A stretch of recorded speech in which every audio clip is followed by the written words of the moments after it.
Javier, en primer lugar, enhorabuena por tu premio Pavez Emergente. Estamos en la 11ª edición. Hace 10 ediciones ganabas con tu corto Os Meninos do Río y este año vienes con una gran película bajo el brazo como es La Estrella Azul.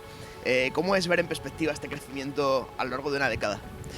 Pues bueno, es muy emocionante porque cuando haces cortos, la idea de hacer una película es un sueño que no sabes si se va a cumplir o no. No es como en otras profesiones que, pues no sé, el que estudia medicina tiene muchísimas papeletas de que va a acabar dedicándose a ser médico, ¿no? Tristemente en estas profesiones artísticas no siempre se consigue. Entonces cuando vuelvo a los sitios en los que estuve soñando con algún día hacer una película, pues te da esa sensación de satisfacción, de que los sueños se pueden cumplir. Y bueno, y te hace mucha ilusión reencontrarte con la gente que viste hace tanto tiempo y que parece que haya sido ayer. La película, bueno, no es un biopic musical al uso, su personaje central tampoco es un personaje al uso de este tipo de biopics. A nivel general, de Más Birras y de Mauricio Aznar, lo más conocido es quizá la versión de Héroes del Silencio de Apuesta por el Rock and Roll. En Zaragoza sí que tenía este rango, digamos, de leyenda local. Sí, él en Zaragoza era como una especie de John Lennon ahí de barrio, ¿no? Era una persona muy querida, de hecho tiene una calle, una estatua. Y lo que queríamos hacer con la película es hablar de que también las estrellas casi anónimas, como Mauricio, merecen una película igual. Porque muchas veces parece que el único criterio de éxito es cuántos seguidores llegó a tener un artista, cuántos discos llegó a vender, pero muchos artistas han hecho méritos que no están del lado de lo material para merecer una película. Y este es el caso de Mauricio, que sembró cosas muy importantes que tantos años después se están empezando a recoger. Ya que hablamos de héroes, en la película se escucha la voz de Bunbury dejando un mensaje a Mauricio. Te leí en una entrevista decir que él es uno de los responsables de que la película existiese.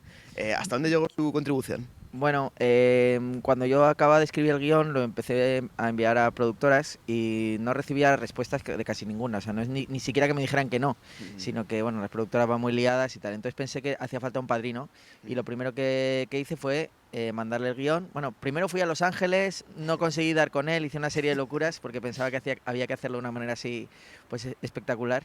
Al final le mandé el guión por email, lo leyó, me dijo que le había gustado mucho, nos reunimos y me dijo que si yo quería decirle a los productores que él nos iba a apoyar promocionalmente, que lo hiciera. Y eso es verdad que sumó mucho y los productores enseguida empezaron a escuchar y luego, bueno, cuando llegó el momento nos ayudó con un poco con las redes sociales. O sea, en realidad fue un apoyo más espiritual, pero a mí me dio también mucha autoestima y realmente creo que fue de esas cosas una pequeña llave, pero que abrió puertas muy grandes. Un tema importante en la película es el tema de la búsqueda artística, de sentido, una búsqueda incluso quijotesca. Para hacer La Estrella Azul tú también has hecho una exploración. Has localizado lugares y personas que conoció Mauricio en Argentina, la casa de Atahualpa Yupanqui. ¿Cómo fue trazar todo ese mapa? Bueno, esa fue la parte más bonita realmente de la película, porque es de lo que habla la película, de la búsqueda, de los sacrificios que supone la búsqueda también, pero también de todo lo que aporta. Hay una canción de Yupanqui que habla mucho de esto, de es mi destino, piedra de camino, de un sueño lejano y bello, soy peregrino. Pues cuando iba repitiendo el viaje de Mauricio, me sentía peregrino de ese sueño que es la Estrella Azul de alguna manera, ¿no? Y fue un proceso que a mí me hizo crecer mucho, me hizo conocer muchas personas maravillosas. Y ahí se fue construyendo la película. Luego llega el rodaje y el rodaje ya es como la materialización última, pero la verdadera película se construye en esa base del iceberg invisible, pero de mucho trabajo y mucho tiempo. Y bueno, creo que fue un proceso, como te digo, muy enriquecedor personalmente. ¿Fue difícil para la familia Carabajal reencarnarse a sí misma, ocupando también otras ausencias, como la del propio Carlos, fallecido en 2006?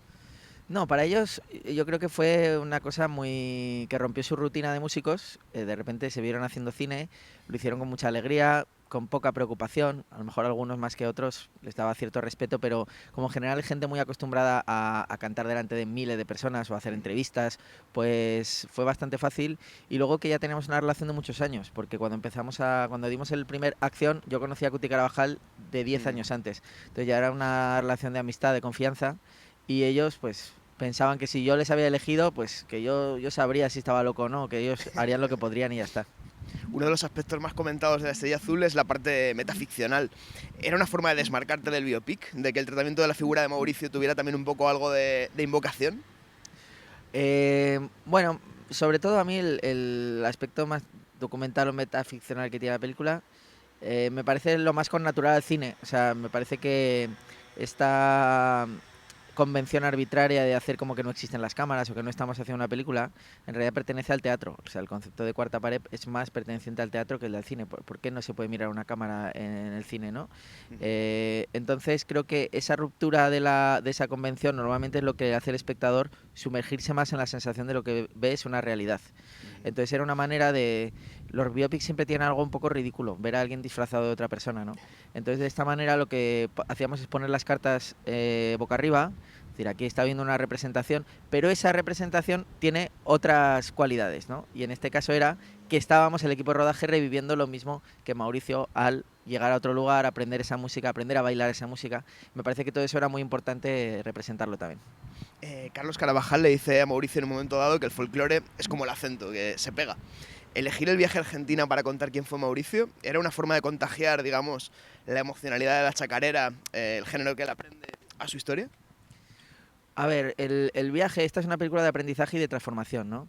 Y normalmente los viajes lo que nos hacen es sacarnos de nuestro lugar de seguridad. Entonces, esta es una película que habla mucho de que muchas veces no se trata tanto de aprender como de desaprender. Entonces, daba la casualidad de que Mauricio hizo ese viaje a Argentina, entonces obviamente se tenía que ambientar en Argentina, pero seguro que si Mauricio hubiera hecho un viaje a la India, habría tenido una función muy parecida en la historia. Entonces, esta es una película de cómo cuando salimos de los lugares de seguridad tenemos la posibilidad de evolucionar. Hablando de trascender la ficción, Mauricio no logró dar con Carlos aquel concierto en la Fiesta del Pilar. Vosotros 25 años después sí que lo habéis hecho, con Cuti Carabajal y la banda en la que estáis, el actor Pepe Lorente y tú. ¿Cómo de gratificante es hacer justicia poética y también, no solo en el caso de Pepe, meterse en la piel de Mauricio y aprender esas canciones? Bueno, pues ha sido muy bonito, sobre todo observar cuando veíamos al público en estos conciertos que hemos dado, más allá de la cantidad de gente que había, que era mucha, ver realmente que esas fronteras que a veces tenemos mentales entre los géneros y que a Mauricio yo creo que le hacía sufrir el que algunos lo tacharan de traidor por haber cambiado de género, eso ya se ha trascendido totalmente y veíamos rockabilly bailando chacareras el otro día y ahí tuve la sensación de todo esto ha tenido sentido.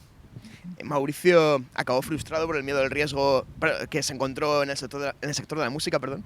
En tu todavía corta carrera, ¿cuántas veces te has sentido tú frustrado por ese miedo al riesgo en lo audiovisual?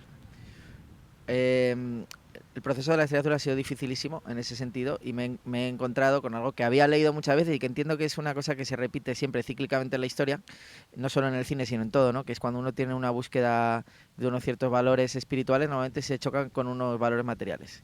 Entonces, en el proceso de hacer la Estrella Azul ha habido mucho conflicto y mucha lucha con los diferentes entes que están más del lado de lo relacionado con lo material, ya sean entes burocráticos, como son a veces las instituciones que te dan una subvención y que no son capaces de atender a las particularidades de un proyecto, como a veces los productores. Entonces, ha sido muy difícil, me ha hecho sufrir muchísimo durante mucho tiempo, pero teníamos un ejemplo que era el de Mauricio y eso es lo que nos dio la motivación para no ceder, no llevar la película, por ejemplo, a un montaje más breve, que pudiera parecer más comercial. Yo creo que habría sido además un error.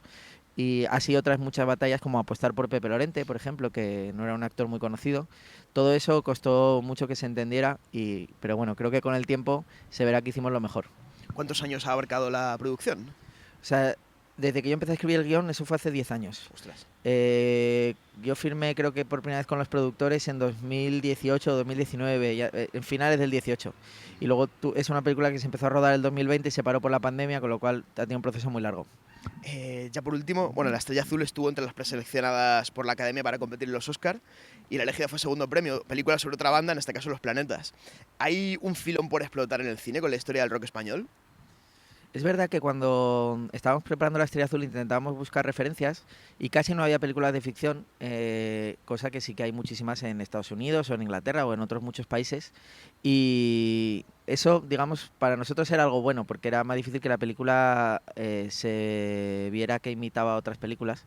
Por ejemplo, estaba la película de Los Hombres G, por decir una película bastante regulera en cuanto artísticamente, ¿no?